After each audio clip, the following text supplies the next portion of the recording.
विद्यार्थी मित्रों धोरण 11 कॉमर्स में स्टेटिस्टिक विषय में आज थी अपने नवा प्रकरण नंबर 4 ની શરૂઆત કરીશું। आ प्रकरण खूब ज महत्वनुं छे। घणा बधा रीतना दाखलाओ आ प्रकरण में आपणे समजवाना छे, एटले खास ध्यानथी आ प्रकरणने समजजो। जो आ मासनी एकम कसोटी हशे तो ए कसोटीमां पण आ प्रकरणनो समावेश थई शके छे, तो खास ध्यानथी समझो। आ प्रकरण नंबर 4 नाम छे प्रसारमान। हवे सौथी पहला तो आनो शाब्दिक अर्थ समझवो पड़े कि प्रसारमान एटले शुं। तो प्रसार एटले शुं ए तो खबर ज हशे बधाने। प्रसार एटले शुं? हाँ, फैलावू। यस, फैलावो, फैलाववू, बराबर छे। केटला विस्तारमां, विस्तार कही शकाय आने, बराबर छे। तो आ फैलावाने ज अथवा विस्तारने ज आपणे प्रसारमान कहीशुं। पण आ फैलावो अथवा विस्तार सेनाथी? आ फैलावो कोनी सरखामणीमां? तो के सरेराश नी सरखामणीमां, एटले के सरेराश थी केटलुं फैलायेलुं छे, सरेराश थी केटलुं दूर छे, केटला अंतरे छे। एटले के जे सरेराश माप कहेवाय, अलग अलग आपणे मापो भणी गया छे, मध्यक, मध्यस्थ, चतुर्थको, दशांशको, आ बधा ज मापनी आगळी वात फरीथी आववानी छे। एटले ज मैं अगाऊ पण कह्युं हतुं के प्रकरण नंबर 3 ने खूब ज व्यवस्थित अने ध्यानपूर्वक तैयार करजो। एटले हजू जो कदाच कोई विद्यार्थीए मारी चेनल रोनक शाह ने सब्सक्राइब न करी होय तो सब्सक्राइब करी देजो। प्रकरण नंबर 3 ना तमाम विडियो 26 विडियो है, आ तमाम विडियो ने ध्यान थी समझो। एना आधारित दाखला गणो, होमवर्क करो कि जेथी तमने दाखलाओनी प्रेक्टिस थाय। अने खास गणित, विज्ञान, स्टेटिस्टिक्स अने एकाउंट आ 4 विषय गोखवाना छे ज नहीं, समझवाना छे। जेवी तो धोरण 9 અને 10 में गणित और विज्ञान समझूती मांगे एवा विषयों है, ए ज प्रमाणे आ कॉमर्स में पण एकाउंट और स्टेट खूब ज व्यवस्थित समझूती मांगे एवा विषयों है, एटले खास आने समझजो। तो शुरुआत फरीथी करीए, समझावुं तमने के प्रसारमान एटले के फैलावानी वात छे। सरेराश अंतरथी, सरेराश मापथी कोई पण बीजू माप केटला अंतरे छे, केटलुं दूर छे, एने आपणे प्रसारमान कही शकीए। एक सामान्य एक्जाम्पल लईए तो अलग अलग किंमतो आपी छे। आ अलग अलग किंमतो अथवा अलग अलग वस्तुओं छे। तो एक वस्तु वच्चे पड़ेली छे अने बाकीनी बधी वस्तु एनी आजुबाजु फैलायेली छे, विस्तरेली छे। तो आ जे ते वस्तुथी ચોક્કસ वस्तु केटली दूर छे, केटला अंतरे छे, ए आपणे आ प्रसारमानना संदर्भमां समजवानुं छे। तो आनी शाब्दिक व्याख्या कंईक आ रीते आपी शकाय। अर्थ आपणे आनो आ रीते आपी शकीए के माहितीना अवलोकनो। आपेलो जे माहिती छे, दाखलो छे, एमां जे अवलोकन आप्या हशे ए माहितीना अवलोकनो सरेराश मापथी केटले अंतरे फैलायेला छे, फैलायेला, विस्तरेला छे, तो तेना मापने आपणे कहीशुं प्रसारमान। माहितीना अवलोकनो सरेराश मापथी, एवरेज, मध्य, हाँ, ए सरेराश मापथी केटला फैलायेला छे, केटला अंतरे छे, तो एना फैलावाने अथवा एना विस्तारने आपणे कहीशुं प्रसारमान। आज संदर्भ में स्पीगल नामना व्यक्ति के जे आंकड़ाशास्त्री है, एमणे पोतानी व्याख्या आपी है। तो स्पीगलनी व्याख्या पण आना संदर्भ में ज छे कि माहितीना सरेराश मापनी आसपास तेना अवलोकनो केटला प्रमाणमां फैलायेला छे। माहितीना सरेराश मापनी आसपास तेना अवलोकनो केटला प्रमाणमां फैलायेला छे ते दर्शावतुं मूल्य, माप एटले प्रसारमान, के जेने चलन तरीके पण ओळखी शकाय। चलन पण आने कहेवाशे, कारण के चलनो अर्थ पण एवो ज छे के फरवुं, विस्तरवुं, फैलावुं। तो आ प्रसारमानने चलन तरीके पण तमे ओळखी शको छो। તો સ્પીગલની વ્યાખ્યા કંઈક આ રીતની છે કે માહિતીના સરેરાશ માપની આસપાસ તેના અવલોકનો કેટલા પ્રમાણમાં ફેલાયેલા છે તે દર્શાવતું મૂલ્ય એટલે પ્રસારમાન. થોડુંક વિજ્ઞાનનો સંદર્ભ આપું, બરાબર છે, તો વિચારીએ આપણે કે સૂર્યમંડળ આખું આપણું ગ્રહ મંડળ જેને કહેવાય, બરાબર, એમાં એક મુખ્ય કેન્દ્ર સ્થાને આપણે માની લઈએ કે સૂર્ય છે. તો સૂર્યથી તમામ ગ્રહો કેટલા દૂર છે, કેટલા વિસ્તારમાં ફેલાયેલા છે, ખ્યાલ આવે છે ને? બસ તો એ જ વસ્તુને આપણે અહીંયા પ્રસારમાનના સંદર્ભમાં સમજી શકીએ છીએ. તો બ્રહ્માંડના કેન્દ્રથી તમામ ગ્રહો કેટલા દૂર, કેટલા અંતરે વિસ્તરેલા છે, ફેલાયેલા છે, બસ એ જ માપ અહીંયા આંકડાશાસ્ત્રમાં પ્રસારમાન તરીકે, ચલન તરીકે ઓળખવામાં આવે છે. હવે આ પ્રસારમાનના બે અલગ અલગ માપો આપણે દર્શાવી શકીએ છીએ. એક નિરપેક્ષ માપ કે જેને તમારે અવલોકનના એકમ સાથે દર્શાવવું પડે. અવલોકનનો જે એકમ હશે એ જ એકમ આને પણ લાગુ પડે. તો એવા માપને પ્રસારનું નિરપેક્ષ માપ કહેવામાં આવશે. પરંતુ માની લો કે આપણે એ જ પ્રસારમાનના માપમાં કોઈ અવલોકનના એકમનો ઉપયોગ નથી કરતા, એટલે કે જે માપ અવલોકનના એકમથી મુક્ત છે, માપ એકમથી મુક્ત હોય એવા માપને આપણે સાપેક્ષ માપ કહીશું. ઉદાહરણ દ્વારા સમજીએ તો માન લો કે આપણને અવલોકનોમાં વિદ્યાર્થીઓની ઊંચાઈ આપી છે મીટરમાં, સેન્ટીમીટરમાં, વજન આપ્યું છે કિલોગ્રામમાં, ઉંમર આપી છે વર્ષમાં. આ બધા જે એકમો છે, આવક આપી છે રૂપિયામાં. હા, તો આ આપણે યાદ કરો, મધ્ય જવાબ પાછળ રૂપિયા લખતા હતા, ઉત્પાદન હોય તો એકમ લખતા હતા, વજન હોય તો કિલોગ્રામ લખતા હતા, ઊંચાઈ હોય તો મીટર કે સેન્ટીમીટર લખતા હતા, વરસાદ હોય તો મિલીલીટરમાં લખતા હતા.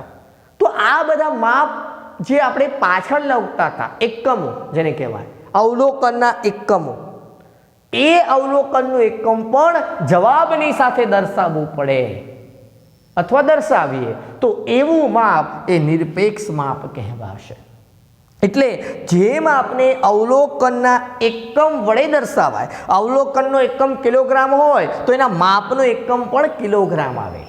જો અવલોકનનો એકમ રૂપિયા હોય તો એના નિરપેક્ષ માપનો જવાબ પણ અથવા એનું મૂલ્ય પણ તમે રૂપિયામાં જ દર્શાવો, તો એ નિરપેક્ષ માપ થાય.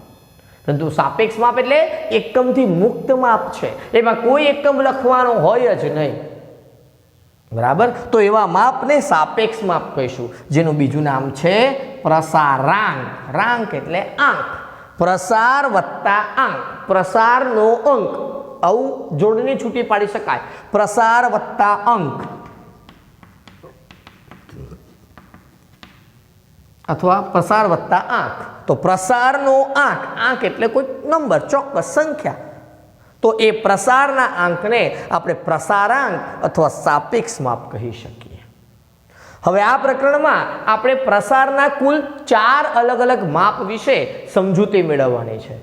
તો પ્રસારના કુલ 4 અલગ અલગ માપ આપણે સમજીશું, જેમાં સૌપ્રથમ 2 માપ સ્થાનીય માપ કહેવાશે અને ત્યાર પછી સારાંશ માપ પણ આપણે સમજવાના છે.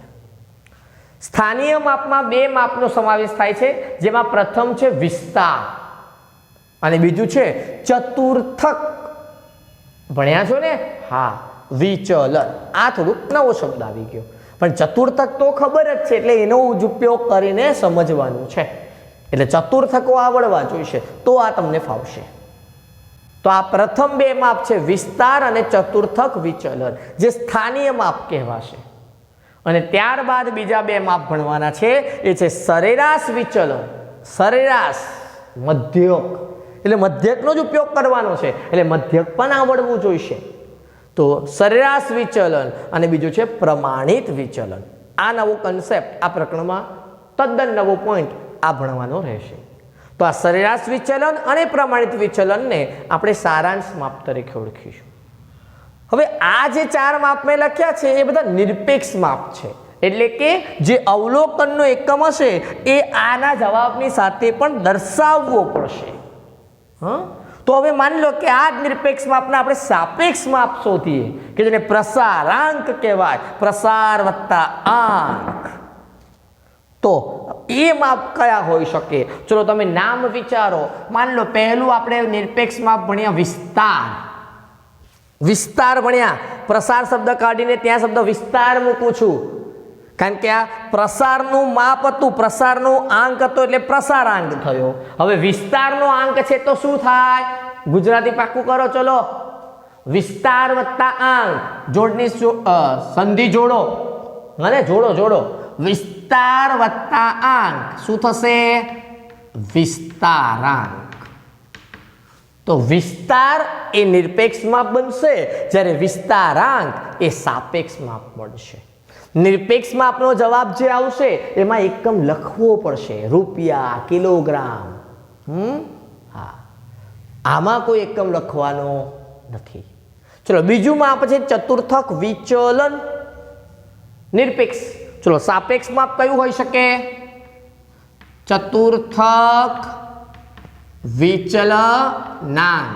યસ, ચતુર્થક વિચલનાંક. ખ્યાલ આવે છે ને? ચલો, એ જ પ્રમાણે સરેરાશ વિચલન. સરેરાશ વિચલન શું હોઈ શકે? સરેરાશ, યસ, વિચલનાંક. આ જ પ્રમાણે આગળ પ્રમાણિત વિચલન શું હશે? પ્રમાણિત વિચલનાંક. બરાબર છે.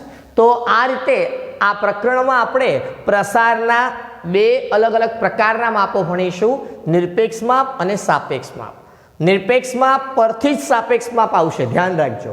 તો વિસ્તાર, વિસ્તારાંક, ચતુર્થક વિચલન, ચતુર્થક વિચલનાંક, સરેરાશ વિચલન, સરેરાશ વિચલનાંક, અને પ્રમાણિત વિચલન, પ્રમાણિત વિચલનાંક.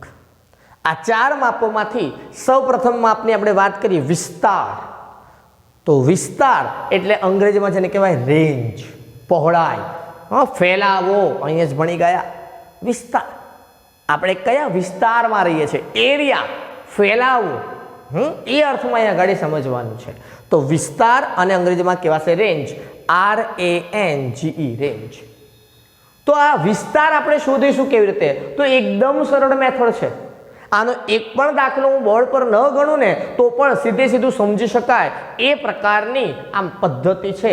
આ દાખલો છે, 2 ગુણમાં તમને કદાચ આના દાખલા આવી શકે.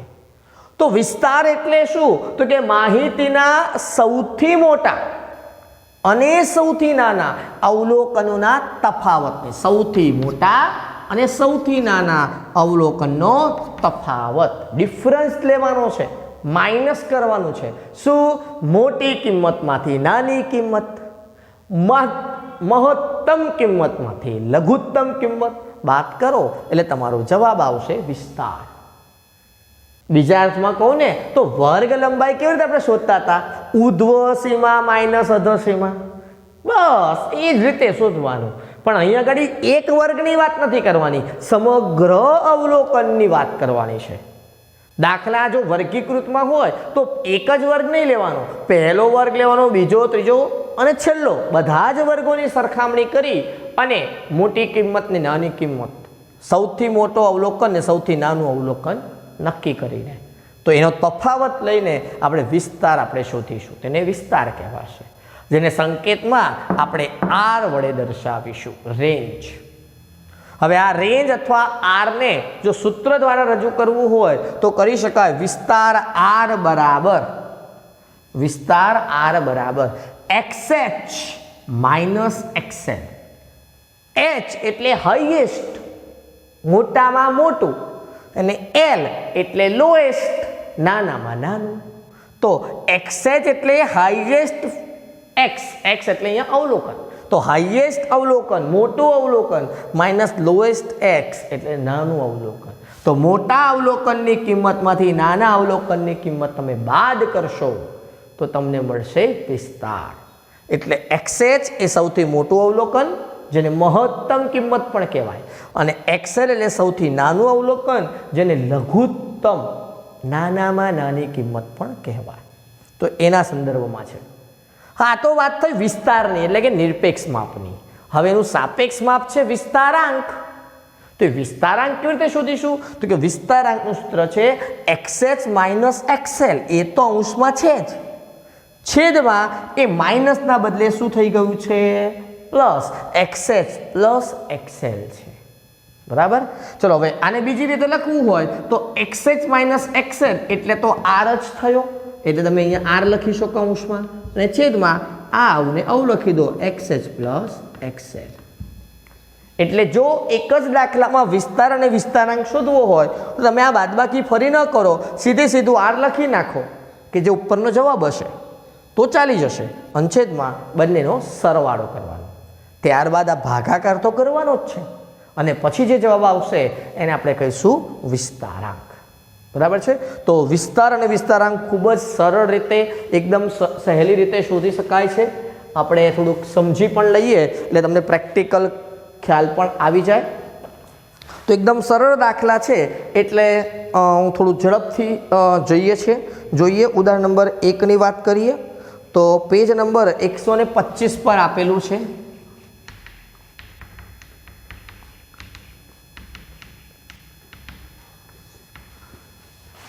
આપ સૌને ખ્યાલ જ છે કે આ જે થિયરિટિકલ ડિસ્કશન કર્યું છે એ તમને PDF સ્વરૂપે મળી જ જવાનું છે.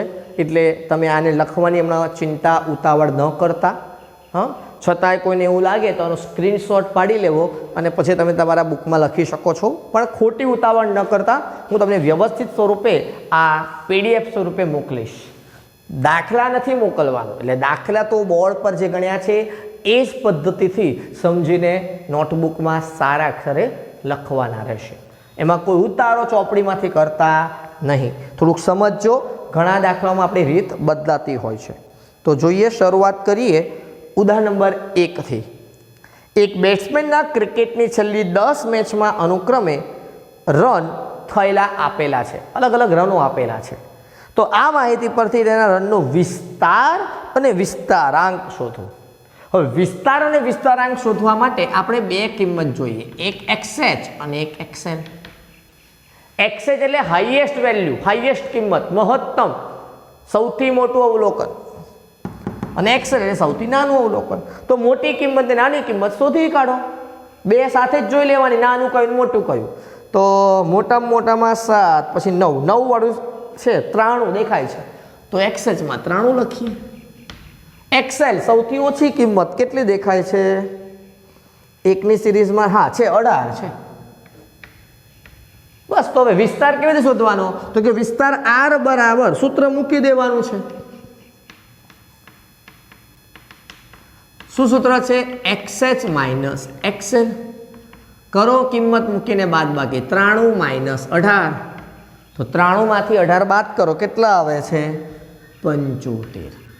અને વિસ્તાર એ નિરપેક્ષ માપ છે અને નિરપેક્ષ માપ તરીકે અવલોકનનો જે એકમ હોય એ દર્શાવવો પડશે. તો અવલોકનો આપેલા છે આપણને બેટ્સમેનને કરેલા રન. તો આ જવાબ શાનો શું આવશે? 75 રન. એટલે r બરાબર 75 રન. આ થયો વિસ્તાર. હવે બીજો પણ પ્રશ્ન આપણને પૂછેલો છે. શું છે? તો કે વિસ્તારાંક શોધો. તો આપણે લખીએ કે વિસ્તારાંક, એને કોઈ સંકેત વડે નથી દર્શાવતા. તો સૂત્ર શું છે? xh minus xl upon xh plus xl. ઉપર જે બાદબાકી છે જ વસ્તુ નીચે સરવાળા સ્વરૂપે બતાવવું હોય તો 93 માઇનસ 18 છેદમાં 93 વત્તા 18. ચલો 93 માંથી 18 જાય તો 75 ઉપર લખેલા જ છે r, એ લખી શકો છો તમે સીધા પણ. અને હવે સરવાળો બતાવો, 93 વત્તા 18 નો સરવાળો 111. કેલ્ક્યુલેટરનો ઉપયોગ કરો ને જવાબ શોધો 0.68. હવે આ વિસ્તારાંક એ સાપેક્ષ માપ છે અને સાપેક્ષ માપમાં આપણને ખ્યાલ છે કે આપણે માપ એકમથી મુક્ત છે. એટલે આની પાછળ ભૂલથી પણ રન એવો એકમ લખતા નહીં. ખાસ ધ્યાન રાખજો. ઘણા વિદ્યાર્થીઓની પેલી કેવું આદત હોય છે, અને ખાસ તો મેં પણ ઘણી વખત ટોક્યા હોય છે. કયું હોય છે? કે મધ્યક શોધ્યો, જવાબની પાછળ રૂપિયા લખો, નહીં તો માર્ક્સ કાપી નાખીશ, અથવા કાપી પણ નાખવામાં આવે. મધ્યસ્થ શોધ્યો, ચતુર્થક, બધામાં પાછળ એકમ લખવું પડે ફરજિયાત, અને ન લખ્યું હોય તો માર્ક્સ કપાય. એટલે ત્રીજા ચેપ્ટરમાં બહુ જ પ્રેક્ટિસ કરી હોય કે જવાબ આવે એટલે પાછળ લખી દેવાનું પેલું એકમ. ચોથા ચેપ્ટરમાં ધ્યાન રાખવાનું, બહુ ઉતાવળ નથી કરવાની. આ બધાના જવાબમાં લખવું પડશે કારણ કે નિરપેક્ષ માપ છે, પણ જ્યારે આના જવાબો તમે શોધશો ને તો આવું કોઈ પાછળ એકમ લખવાનું નથી. આ ખાસ ધ્યાનમાં રાખજો. ઓકે, તો આ ઉદાહરણ નંબર 1 થયું. ચલો આ જ રીતે ઉદાહરણ નંબર 2 પણ સમજી શકાય, એકદમ સરળ છે. તો ઉદાહરણ નંબર 2 સમજીએ. પેજ નંબર કયા પર આપેલું છે? 126 પર. શું કહે છે? જુઓ 126 નંબરના પેજ પર કે એક કારખાનાના કામદારોના માસિક વેતનની નીચે આપેલી માહિતી આપેલા કામદારના માસિક વેતનનો વિસ્તાર અને વિસ્તારાંક શોધો. તો આપણને માસિક વેતનની જ જરૂર છે, આવૃત્તિની તો કોઈ જરૂર જ નથી. હા, પેલું અવર્ગીકૃત અને વર્ગીકૃત એવું આ વખતે સમજાવ્યું જ નથી મેં, કારણ કે જરૂર નથી અહીંયા આગળ. બરાબર, તો સીધે સીધું સૌથી વધારે વેતન કેટલું છે? તો કે છેલ્લો કોલમ જોવાનું 12,000. તો સીધું XH 12,000, એક્સેલ એટલે પેલું 3500, કારણ કે ક્રમમાં જ છે બધું. બરાબર, હવે વિસ્તાર શોધી કાઢો. R XH minus XL, 12,000 minus 3500, કરો કેલ્ક્યુલેટરનો ઉપયોગ, 8,500. અને આ શું છે? માસિક વેતન, બ્રેકેટમાં રૂપિયા, તો રૂપિયાની સાઇન કરવી પડે કારણ કે નિરપેક્ષ માપ છે. ક્લિયર? હવે વિસ્તારાંક પણ શોધવાનો છે. તો કે હા સર, વિસ્તારાંક પણ છે જ. તો વિસ્તારાંક બરાબર સીધે સીધું R છેદમાં XH પ્લસ XL લખી દેવાય. બરાબર ને? ચલો હવે R સીધે સીધો આવી ગયો છે 8,500, એ જ લખી દઉં છું, અને છેદમાં XH પ્લસ XL તરીકે 12,000 વત્તા 3500 સ્ટેપ બતાવું છું. તો 8,500 ભાગ્યા 12,000 વત્તા 3,500 કેટલા થશે? 15,500. અને હવે કેલ્ક્યુલેટર વાપરીને ભાગાકાર કરશો. 8,500 ભાગ્યા 15,500 એટલે 0.55 આવશે. આની પાછળ ભૂલથી પાછા એકમ લખતા નહીં. બરાબર ને? ઓકે, તો આ રીતે ઉદાહરણ નંબર 1 અને 2 સમજેલા છે. આવી જ રીતે ઉદાહરણ નંબર 3 અને 4 પણ આવું જ કરવાનું છે. બરાબર છે? ચલો એ પણ સમજીને કરી જ લઈએ છીએ એટલે આપણે કન્સેપ્ટ બધા ક્લિયર થઈ જશે. નાના દાખલાઓ છે બધા, સમજીને લખજો, ઉતાવળ ન કરતા. ચલો હવે ઉદાહરણ નંબર 3, એ વર્ગીકૃત છે સતત પ્રકારના, તોય ગભરાવાનું છે જ નહીં કશું. બરાબર, આવૃત્તિ પર ધ્યાન નથી આપવાનું, ખાલી આપણે અવલોકન જોવાનું છે. તો ઉદાહરણ નંબર 3 જોઈએ. એક ફેક્ટરીમાં ઉત્પાદિત થતી વસ્તુઓ અને તેમના વજન આપ્યું છે ને? હા, એના જુદા જુદા ખોખામાં મૂકવામાં આવે છે. નીચે આપેલ માહિતી પરથી ખોખાના વજનનો વિસ્તાર અને સાપેક્ષ વિસ્તાર શોધો. હવે આ પાછો સાપેક્ષ વિસ્તાર એટલે શું? તો કે સાપેક્ષ વિસ્તાર એટલે વિસ્તારાંક. બરાબર, તો ઉદાહરણ નંબર 3 જોઈ લઈએ છે. ઓકે, સૌથી પહેલા XH લખીશું અને ત્યારબાદ XL. તો આપેલા વર્ગોમાં સૌથી છેલ્લા વર્ગની જે ઉધ્વ સીમા છે ને, ક્રમમાં જોઈ લો તો સીધે સીધા 35, તે સૌથી મોટા છે, અને XL સૌથી નાનો, પહેલા વર્ગની અધો સીમા એટલે 10. શબ્દોમાં આવું કહેવાય. હો, અંતિમ વર્ગની ઉધ્વ સીમા અને પ્રથમ વર્ગની અધો સીમાનો તફાવત, એવું શબ્દ કહેવાય. પણ આપણે બહુ વધારે શબ્દો પાછળ ન જવું હોય તો સીધે સીધું આ રીતે જવાનું છે. ચલો હવે વિસ્તાર શોધીએ. R બરાબર XH માઇનસ XL એટલે 35 માઇનસ 10 કેટલા થશે? ઓકે, 25. અને આની પાછળ કંઈક શબ્દ, તો કે વજન કિલોગ્રામમાં છે એટલે આની પાછળ એકમ તો લગાવવો પડશે, કિલોગ્રામ. તો વિસ્તાર આવ્યો 25 કિલોગ્રામ. હવે સાપેક્ષ વિસ્તાર, એ લોકો એવું લખ્યું છે કે સાપેક્ષ વિસ્તાર શોધો, તો આપણે શબ્દ એવો જ વાપરીએ ને, હા, જેને વિસ્તારાંક કહેવાય. સૂત્ર શું છે? જો આખું લખવું હોય તો XH minus XL upon XH plus XL બરાબર છે, નહીં તો પછી આરના છેદમાં પણ લખાય. ઓકે, ચલો કિંમતોમાં 35 માઇનસ 10 છેદમાં 35 પ્લસ 10. ચલો કરો કેલ્ક્યુલેટરનો ઉપયોગ. 35માંથી 10 જશે તો 25 છેદમાં 45. ચલો કેલ્ક્યુલેટર વાપરો એટલે જવાબ મળશે 25 ભાગ્યા 45 એટલે 0.56. તો વિસ્તારાંક આવશે 0.56. બરાબર છે. તો આ રીતે તમે વિસ્તારને વિસ્તારાંક ઉદાહરણ નંબર 3 માટે. ચલો આ રીતે ઉદાહરણ નંબર 4 માટે પણ ઝડપથી શોધી લઈએ, કશું જ અઘરું નથી. તો ગુણ એક શાળાના 50 વિદ્યાર્થીઓ કોઈ એક પરીક્ષામાં મેળવેલા ગુણના નીચે આપેલા આવૃત્તિ વિતરણ પરથી વિસ્તાર અને વિસ્તારાંક શોધો. પહેલું છે એમાં આપણે XH લખીશું અને પછી XL. XH એટલે હવે આમ વર્ગો જુઓ ને તો તમે અનિવારક છે, પણ અનિવારક ને નિવારકમાં આપણે એવી કોઈ ચિંતા કરવાની છે જ નહીં. આપણે તો સૌથી નાનું સૌથી મોટું અવલોકન જ લેવાનું છે, એટલે કે સૌથી મોટું છે 99 અને સૌથી નાનું છે 50. પછી એમાં નિવારક અનિવારકનો પ્રશ્ન નથી આવતો. બરાબર છે. ચલો હવે ડાયરેક્ટ જ વિસ્તાર.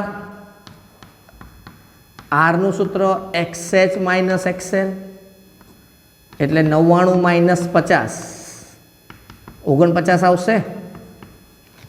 પાછળ એકમ લખીશું તો ગુણ છે તો 49 ગુણ લખાશે. નિરપેક્ષ માપ આવી ગયું. બીજો પ્રશ્ન વિસ્તારાંક શોધો, તો વિસ્તારાંક શોધી નાખીએ. તો આ સૂત્ર લખાય અથવા ઓપ્શન બતાવી દઉં R છેદમાં XH પ્લસ XL. તો 49 તૈયાર લખી નાખ્યા છેદમાં 99 વત્તા 50. 49 છેદમાં 99 વત્તા 50 કેટલા થાય છે? 149.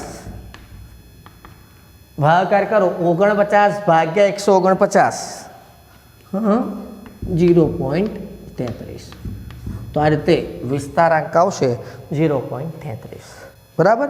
તો ખૂબ જ એવું કહી શકાય કે સરળ રીતે તમે જે પ્રસારના પ્રથમ માપ છે વિસ્તાર અને વિસ્તારાંક એ સમજી લીધું છે. હા, એટલે પ્રકરણની શરૂઆત ખૂબ જ સરળતાથી થઈ ગઈ છે.